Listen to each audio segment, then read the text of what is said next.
I izvinjavam se, ali moram da se razjasnim, pošto sam spomenuo u okviru demokratije, sam spomenuo i gej populaciju.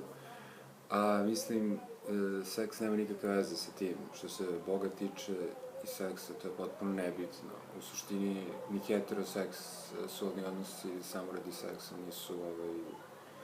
nisu nešto što treba da se radi. Tako da, što se toga tiče, to treba da bude jasno, tako da gej nije nikakva revolucija, mislim, ili šta god, to je samo seksualno opredeljenje i kao tako nije bitno. Nije uopšte bitno, nije ključno, tako da, nemam ništa protiv toga, mislim, o tome ne treba mnogo, mislim, uopšte nije bitna tema, jednostavno.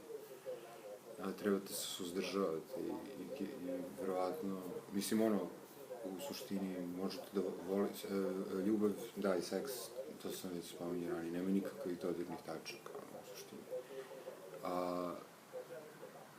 Tako da, to nije zasnovano na tome, jednostavno, zasnovano na nekom dubljem razumevanju.